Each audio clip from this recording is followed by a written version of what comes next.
কলকাতা শহর তৈরি হওয়ার অনেক আগেই হুগলি নদীর তীরে গড়ে উঠেছিল অনেক কালীক্ষেত্র। গোটা উত্তর কলকাতা জুড়ে ছড়িয়ে রয়েছে অনেক কালী মন্দির। আজ এরকমই একটি আরাধনার পীঠ আদ্যাপীঠে আমি চলে এসেছি।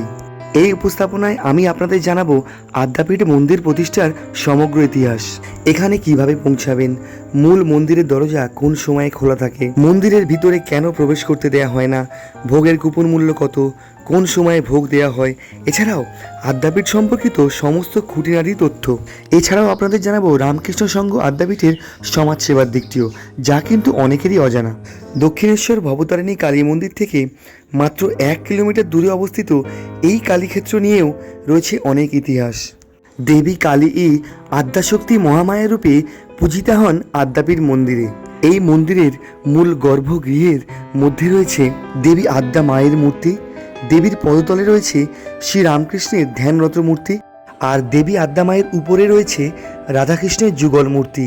আদ্যাপীঠ কোনো শক্তিপীঠ নয়, এখানে দেবী আদ্যা মাকে রোজ ফুল এবং চন্দন দিয়ে পূজা করা হয়।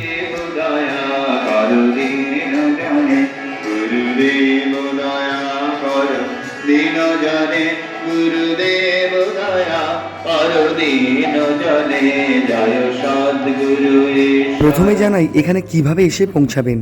যদি হাওড়ার দিক থেকে আসেন তাহলে সবচেয়ে সুবিধা হবে বেলুর মঠের লঞ্চঘাট থেকে মাত্র 11 টাকার বিনিময়ে লঞ্চ পেরিয়ে চলে আসুন দক্ষিণেশ্বরে, আর সেখান থেকে মাত্র 10 টাকা টোটো বা অটো ভাড়া দিয়ে চলে আসুন আদ্যাপীঠ মন্দিরে।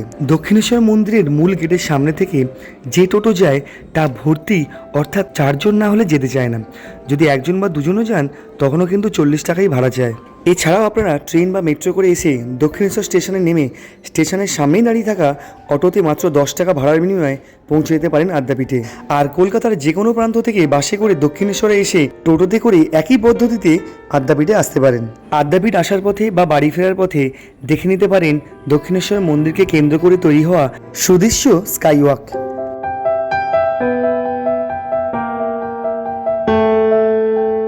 টোটোতে 10 টাকা ভাড়া দিয়ে মাত্র 5 মিনিটেই পৌঁছে গেলাম দক্ষিণেশ্বর রামকৃষ্ণ সংঘের আদ্যাপীঠ মন্দিরে। আদ্যাপীঠ মন্দিরের সামনে অনেক ডালার দোকান রয়েছে। এখানে পুজোর ডালা শুরু হয় 50 টাকা থেকে, এরপর 100, 150, 200 বা তার উপরে চাইলেও ডালা আপনি পাবেন। আদ্যাপীঠ মন্দিরের প্রথম প্রতিষ্ঠাতা অন্নদা ঠাকুর, অবশ্য তার পিতৃদত্ত নাম অন্নদাচরণ ভট্টাচার্য। মন্দিরের এই গেট দিয়ে প্রবেশ করার পর বাম দিক দিয়ে এগিয়ে গেলে পাবেন মূল আদ্যামায়ের মন্দির, আর ডান দিকে রয়েছে গাড়ি পার্কিং এবং জুতো জমা রাখার জায়গা। এখানে 3 চাকা এবং 4 চাকা প্রতি ঘন্টায় 20 টাকা এবং 2 চাকা প্রতি ঘন্টায় 10 টাকার বিনিময়ে জমা রাখতে পারবেন। আদ্যাপীঠের ভোগ বাস্তবিকভাবে সবার জন্যই। ভোগের কুপন মূল্য 60 টাকা এবং 7 বছরের নিচে বাচ্চাদের ভোগের কুপন মূল্য 30 টাকা। এই প্রসাদ বা ভোগের কুপন দেওয়া হয় সকাল 8টা থেকে 12টা পর্যন্ত এবং প্রসাদ দেওয়া হয় সকাল 11:45 থেকে 1টা পর্যন্ত। তবে 12:30 পর্যন্ত ভোগের কুপন দেওয়া হয়, আর 60 টাকার বিনিময়ে মোট 8 রকম প্রসাদ দেওয়া হয়। আর প্রসাদের মেনুতে থাকে বেগুনি, খিচুড়ি, তরকারি, পোলাও, পায়েস ইত্যাদি। আদ্যা মায়ের এই মন্দির নির্মাণেও রয়েছে অনেক বিশেষত্ব। হিন্দুদের ত্রিশূল, মুসলমানদের চাঁদ, খ্রিস্টানদের ক্রুশ এবং বৌদ্ধদের হাত পাখার সিম্বল রয়েছে মন্দিরের চূড়ায়। বাইরে থেকে পুজোর ডালা কিনে নিয়ে আসার পর মন্দিরের নিচে অবস্থিত ঠিক এই জায়গাটাতে আপনাদের পুজোটা দিতে হবে পুরোহিতের হাতে। পুরোহিত সেই পুজোটা মায়ের কাছে পৌঁছে দেবেন। আর দেবী আদ্যা মাকে দর্শন করতে হবে মন্দিরের সামনে অবস্থিত এই নাট মন্দির থেকে। জনশ্রুতি ছিল 12 বছরের মধ্যে মন্দির প্রতিষ্ঠা করতে হবে, কিন্তু তা হয়ে ওঠেনি। তাই মূল মন্দিরের সামনে অবস্থিত নাট মন্দির থেকেই দর্শন করতে হয় আদ্যা মাকে।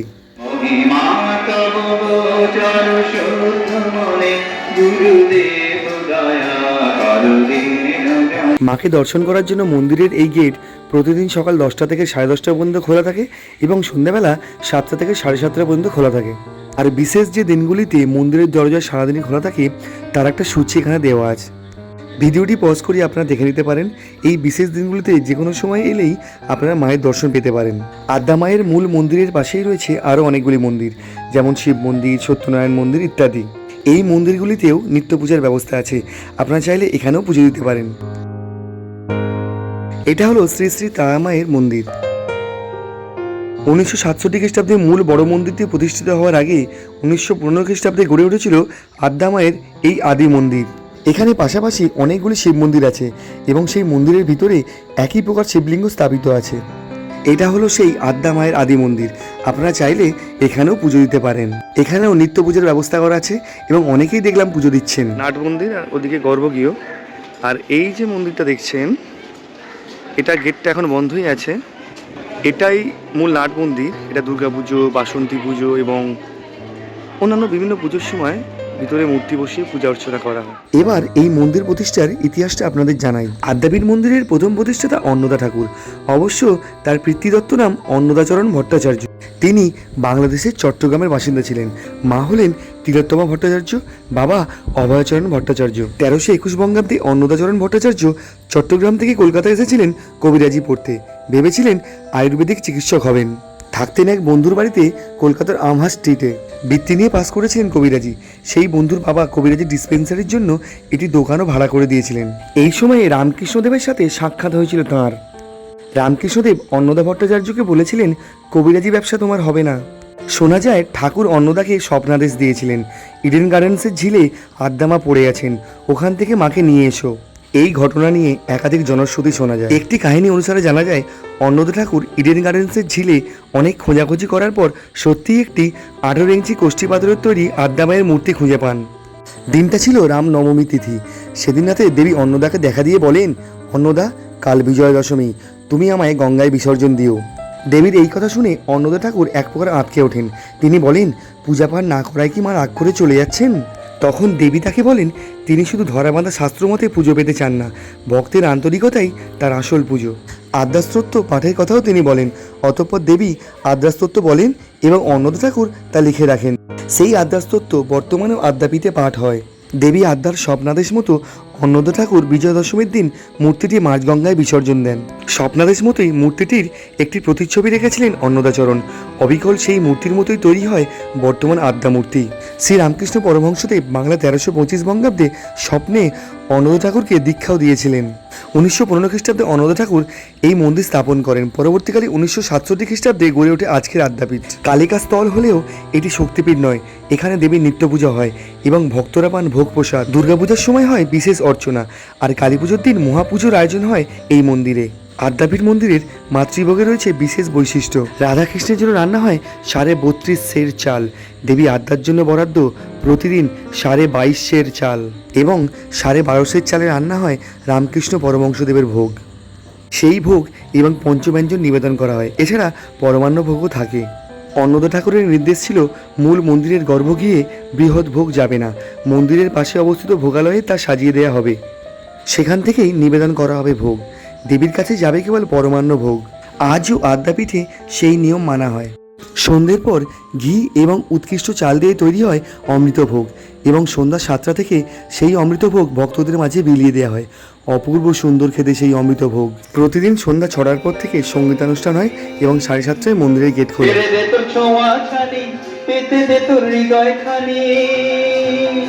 আবার নাচবে দিয়ে দিয়ে পাদুখানি, প্রেমের ঠাকুর যুগ যুগান্তর ঠাকুর পুজো কর, দূর করে দে মনের ময়লা ঠাকুর পুজো কর।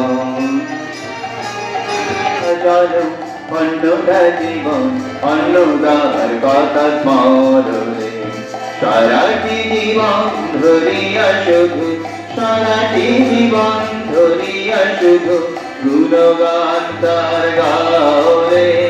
অন্নদা জনম অন্নদা জীবন অন্নদার কথা স্মরণে। মূল মন্দিরের বাইরেই রয়েছে এরকম একটি সুন্দর শিব মন্দির।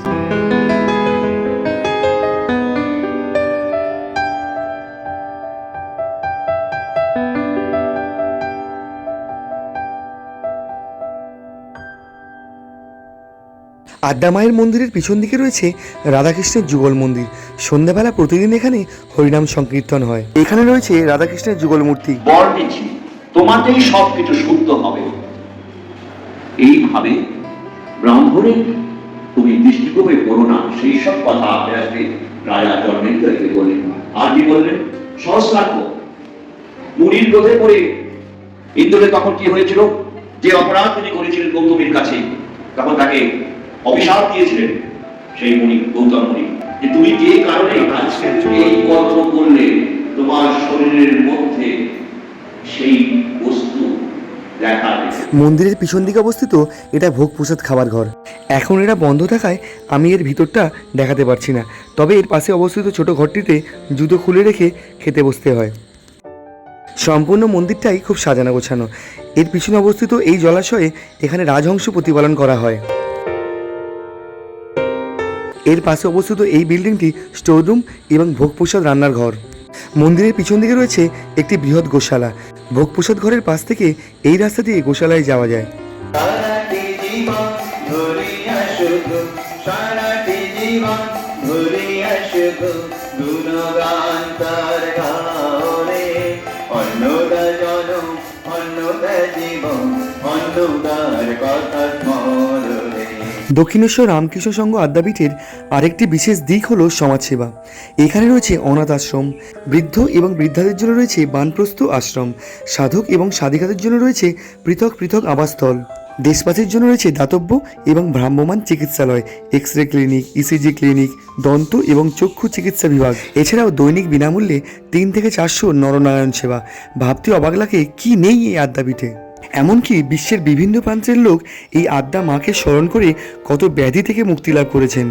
এই সমস্ত কর্মযজ্ঞই শুরু করেছিলেন একজন মানবদরদী মহামানব, তিনি হলেন শ্রীমৎ অন্নদা ঠাকুর। সারা বিশ্ব আজ আদ্যাপীঠ এবং অন্নদা ঠাকুরকে নিয়ে মুখর। অন্নদা ঠাকুর বিশ্বের সকলকে ভ্রাতৃত্বের বন্ধনে আবদ্ধ করার জন্য প্রতিষ্ঠানের সকল সদস্য ও কর্মীদের নামের শেষে ভাই শব্দটি ব্যবহার করতেন। তাই আসুন সমস্ত দ্বন্দ্ব ও ভেদাভেদ ভুলে অন্নদা ঠাকুরের সর্বধর্ম সমন্বয়ের পতাকার নিচে একত্রিত হই। আজ এই পর্যন্তই। সকলকে অসংখ্য ধন্যবাদ। ভিডিওটি ভালো লাগলে অবশ্যই একটি লাইক দেবেন, চ্যানেলটি সাবস্ক্রাইব করবেন, আর আদ্যাপীঠ সম্পর্কে কোনো প্রশ্ন থাকলে কমেন্ট করে জানাবেন, আমি অবশ্যই উত্তর দেব। সকলে ভালো থাকবেন, সুস্থ থাকবেন। দেখা হচ্ছে পরের ভিডিওতে। ধন্যবাদ।